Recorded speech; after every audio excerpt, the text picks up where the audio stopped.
என்னம்மா பண்றீங்க? பசிக்குது சொல்ற வாசனையா வந்து என்ன பண்றீங்க? நானா கார சட்னி பாப்பாக்கு. இது வந்து உருளைக்கிழங்கு ஒண்ணுக்கு. எதுக்கு உருளைக்கிழங்கு கார சட்னினா, கார சட்னி பாப்பாக்கு பிடிக்கும், உருளைக்கிழங்கு உனக்கு பிடிக்கும். உருளைக்கிழங்கு மசால் தோசை உனக்கு, அது கூட கார சட்னி தொட்டு சாப்பிடுவேன்.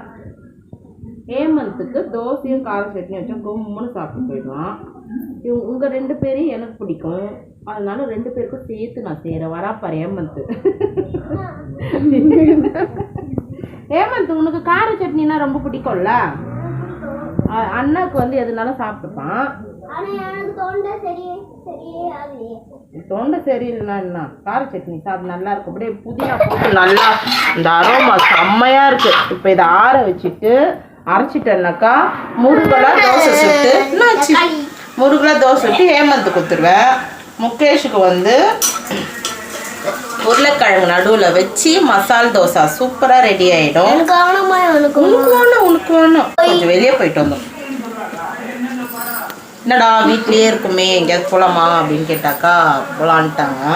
அப்படியே ஒரு ரவுண்ட் அடிச்சுட்டு வந்து வர வழியில் ஹேமந்த் என்ன பண்ணா, வர வழியில் ஹேமந்துக்கு என்னாச்சு, தூக்கம் வந்துச்சு.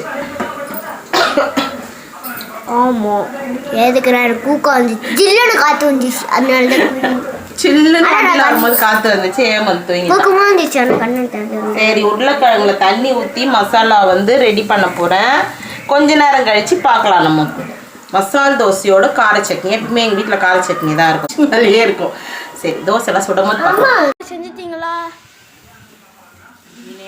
தோசை சுட்டுட்டு மசால் தோசை ரெடி ஆயிடுச்சு.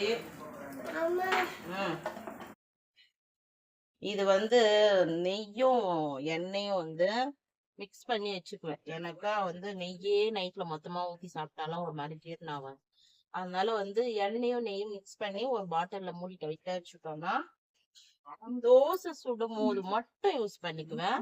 மற்றபடி சாப்பிடணும் போது பொடியெல்லாம் போட்டோம்னா கொஞ்சம் நெய் வந்து சூடு பண்ணி அப்படி ஊற்றி பேசிஞ்சு பசங்களுக்கு ஊட்டிடுவேன். இப்போ வந்து தோசை ரெடி ஆயிடுச்சு. மசால் தோசையும் கார சட்னியும் முகேஷ்க்கு ரெடி ஆயிடுச்சு. செம்மையா இருக்கும், காம்போ சூப்பரா இருக்கும். இப்போ வந்து இன்னொரு மசால் தோசை சுட்டு கொடுத்தேன்னா முகேஷ்க்கு வந்து ரெடி ஆயிடுச்சு.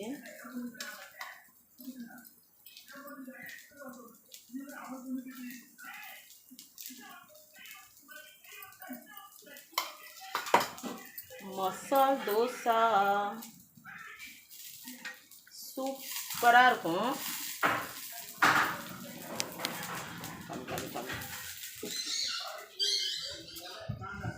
சுட சுட சுட மசால் தோசையும்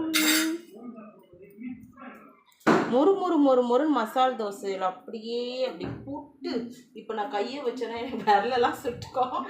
புட்டு அப்படியே இந்த கார சட்னியோடு அப்படியே வச்சு 2 தோசை சாப்பிட்டாலும் அப்படியே சூப்பராக சாப்பிடலாம். இன்னைக்கு நைட் நம்ம வீட்டில் வந்து மசால் தோசை, கார சட்னி,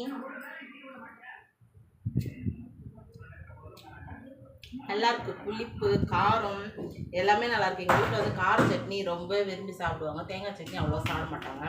மெயினாக ஏன் சின்ன வயசுலேருந்தே கார சட்னி சாப்பிட்டே பழகிட்டான். அவன்கிட்ட தேங்காய் சட்னி வச்சுன்னு வச்சுக்கோங்களேன், இருக்கிற தோசையும் காலி ஆயிடும். ஃப்ரிட்ஜில் மூஞ்சி வச்சு நான் திறந்துட்டு உள்ளே வச்சோன்னா சில்லுன்னு இருக்கும். சரி, எங்கள் வீட்டில் நைட் இதுதான். ஹேமந்துக்கு சாதா தோசை சாப்பிட ரெடி. பாய்.